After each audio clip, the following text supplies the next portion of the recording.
Hey guys, welcome back. Chris and Randy here with Marksman Shooting Sports and WeBuyGuns.com in Westfield, Indiana, and you are watching Marksman TV. Welcome back to another short unboxing video. We only have a few here today, so let's go ahead and jump into them now.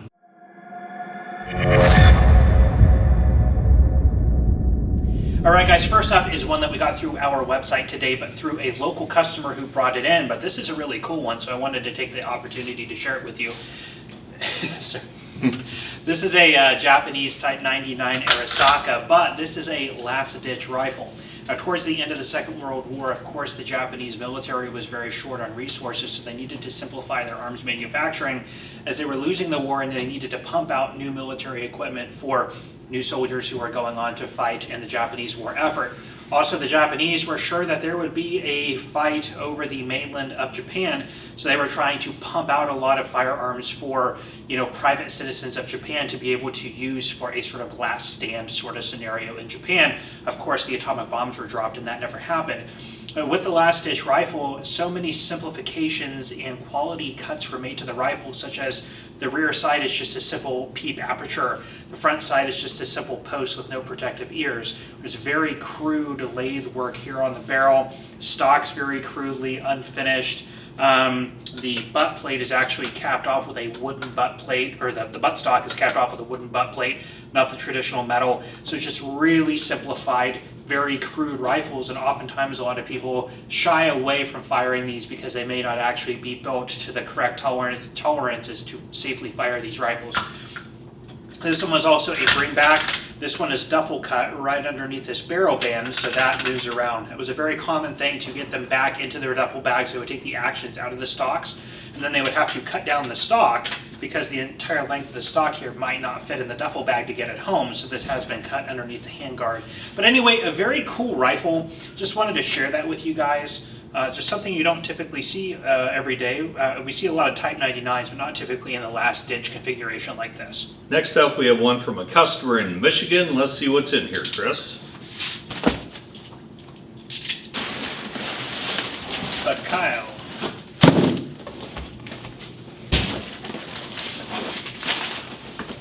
Side by side.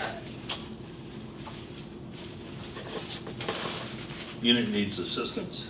Here, Chris, we have a 12-gauge side-by-side shotgun made in the factory of Russia.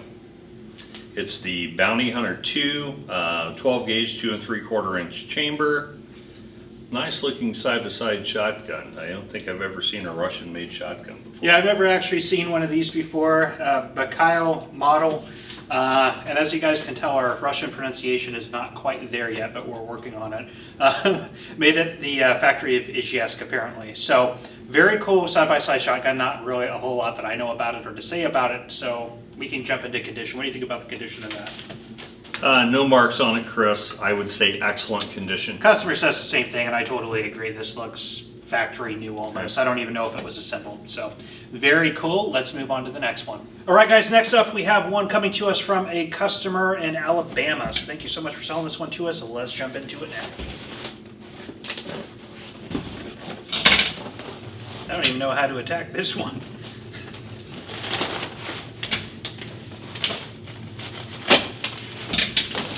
Ooh, shipping tow. All right, here we have wrapped in paper. Ooh, that's shiny. This is a Smith & Wesson Model 19.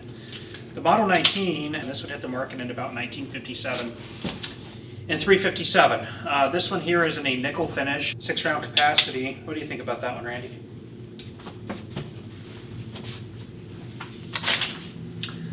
It's got some overall wear on it, Chris. Obviously it has some age to it. I would call it good condition. Yeah, the customer didn't include the sheet, but I do remember this one. He had put this through and said it was like in new condition. I think that this is far away from excellent. There's a tremendous amount of wear on the grip panels and on the finish. So yeah, we're gonna have to consider that. There's even nickel finish. I don't know.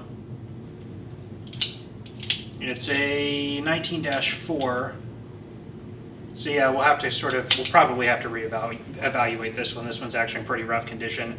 It was described as like new, and this is far from that. So anyway, still cool, a Smith & Wesson Model 19, very interesting. So we thank our customer in, Alabama for selling this one to us, and we will move on to the next one. Hey guys, back with you again on this one. So between takes, Randy and I were looking at this one, and actually this is the second one in WeBuyGuns.com history that we are actually going to be returning. So you're seeing that here on camera. The customer certified that it was in brand new or like new condition, excellent condition. And you guys have seen some slow pans, and if not, I'll roll them in here now.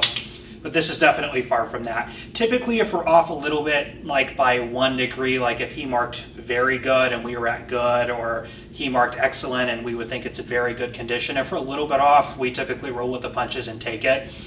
But something that's like really off by 2 description levels, and it's a little bit too far apart for us to really do anything with.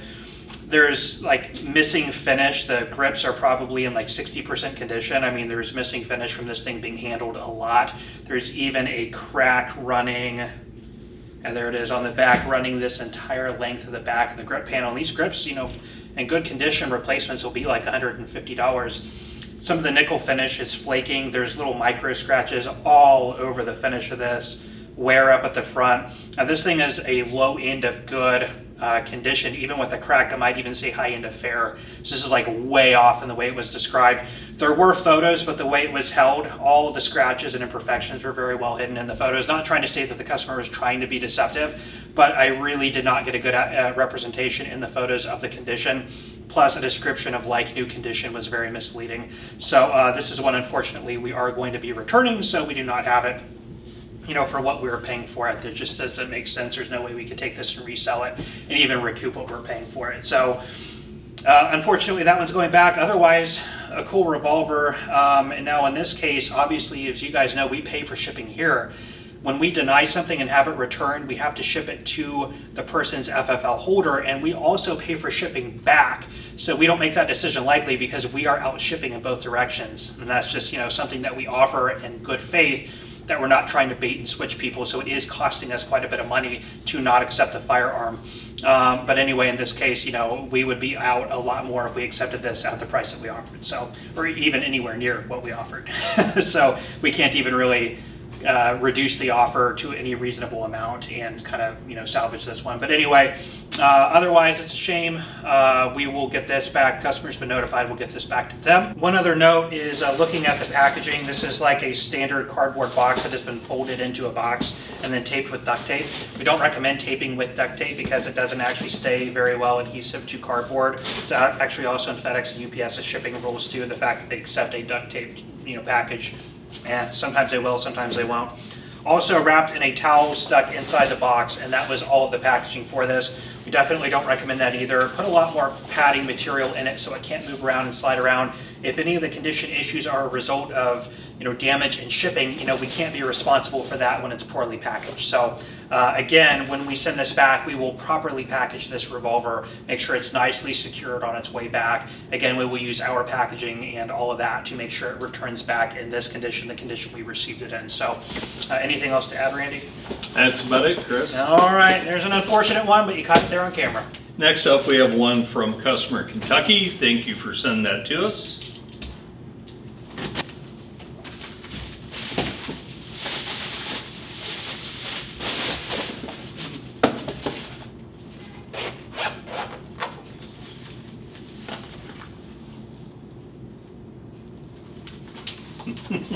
What do we have there? We have a little Beretta model 950BS in 25 ACP. Hey, Tony. Hey, Tony. We have a model 950BS 25 cal Beretta. These are nice little pocket guns. We've had them in 22, 32, and now this one 25. Yeah, the 950 is a 25 automatic. This is a tilting barrel pistol, so the tilting barrel handguns, as the name would suggest, tilt up. You can put in, your loaded magazine, put a single round in the chamber, close the barrel, and then fire without having to manipulate the slide. Now you can manipulate the slide if you want to, but the advantage of this is for people with weakened hand strength. Again, just popping in a single round there and firing off your magazine. Very cool pistols made in 22, 25, and 32. I don't believe they made them in any other calibers. I think that's it. But the 950 is definitely on one of the smallest frames in this configuration. A little bit uncommon today, and this one is in the stainless finish. Magazine releases down here at the heel. Just a really cool little pistol. What do you think about the condition of that one? It's got some overall wear, Chris. It's been carried around probably in a pocket or purse. I would say good condition, Chris. Yeah, I would probably agree with that. There's a little bit of wear up at the end of the muzzle. It's obviously been carried around a little bit, but not too bad. I would probably say, yeah, high end of good, low end of very good. I'd probably stick more to the high end of good on this one. Customer says very good condition, so we are close enough. It's not a big deal, so we will move on to the last one. All right, guys, last but not least for this video, we have one from a customer in Rhode Island.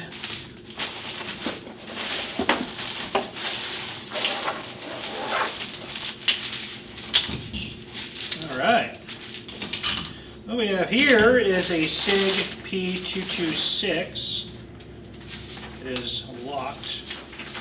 Let's make it safe. Get this thing off. All right. This looks to me to be an older one where it has the pinned in, what do you call that, breech block in there. This one was made in Germany.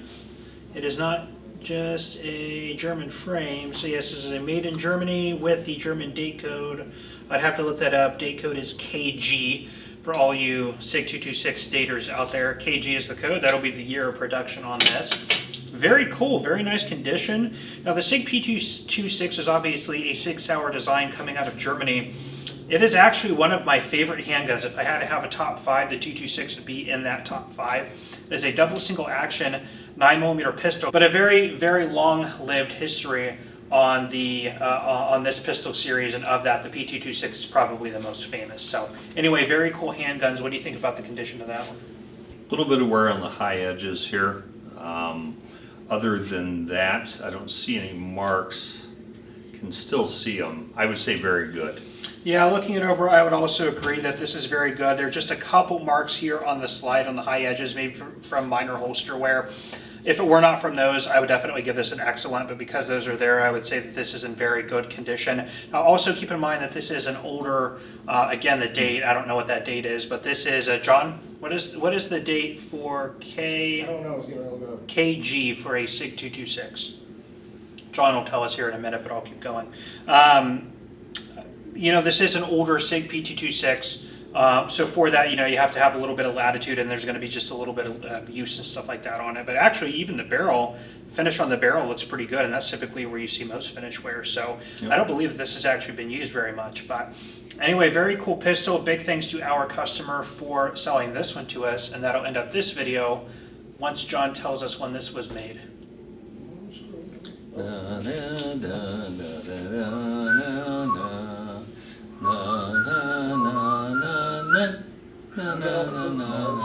Okay, made in 1996. Thank you, John, for that. So anyway, very cool 1996 P226 made in Germany. Well, that ends out this video. Thank you guys so much. We will see you next time. Watching Marksman TV. Welcome back to another. What could possibly go wrong? I'm just going to hold it like this. Okay. We have a 12 gauge side-by-side made in Izhevsk, Russia. We have a 12 gauge side-by-side. Side-by-side. Espacito. Yep. Izhevsk. That one's funny. It's good old side-by-side. Shit. We have a 12 gauge side-by-side shotgun made in Izhevsk, Russia. I can say it right. You get like, it's just made at Izhevsk.